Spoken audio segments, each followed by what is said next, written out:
Tapi tidak selalu demikian.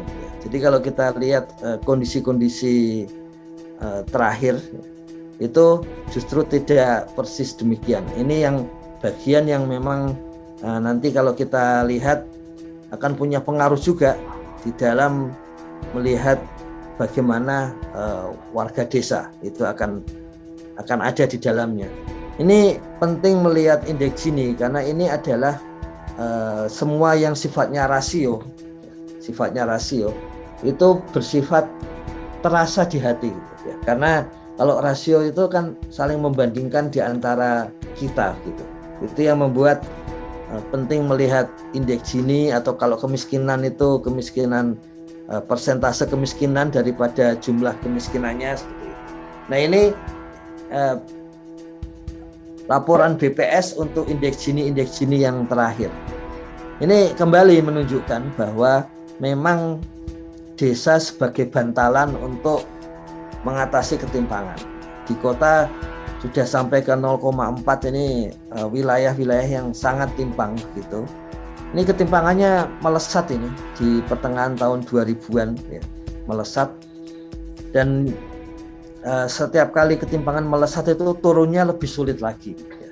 Mengajak yang kaya untuk bersolider jauh lebih sulit, sehingga yang paling mungkin dilakukan dalam pembangunan kalau sudah mulai meningkat indeks Gininya ya harus membantu yang lapisan bawah.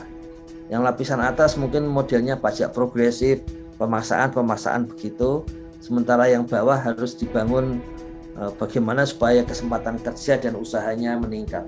Nah, desa sejak adanya dana desa itu sempat meningkat di 0,334, tapi ini peningkatan yang sebetulnya nggak terlalu akan terasa sebetulnya ya, karena cuma 0,19 ke 0,334 dari 2014 ke 2015. Masih ingat tadi tentang kurva U terbalik ya dari Kuznets itu yang kemudian kalau kita baca ya, itu beberapa pengamat yang mengatakan nah itu namanya sedang membangun ya nggak apa-apa naik gitu.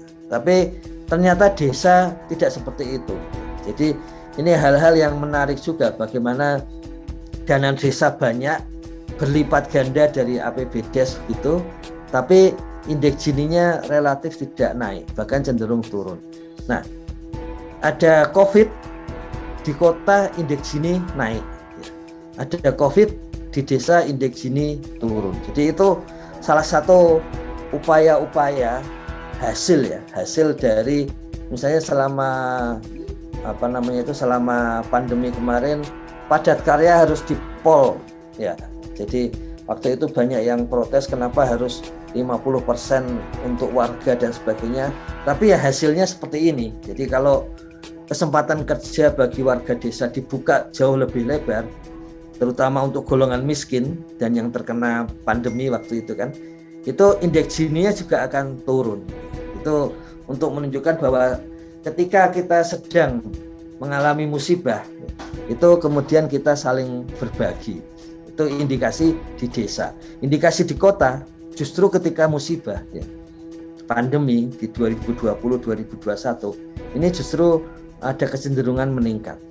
Meskipun beberapa menyampaikan ya gimana nggak meningkat, itu kan persoalannya adalah karena asetnya tiba-tiba naik ya. Tapi nanti harus kita buktikan lebih lanjut ya. Karena lazimnya ekonomi semua turun, kenapa ada aset yang naik seperti itu. Jadi tapi ini hasil nasionalnya demikian.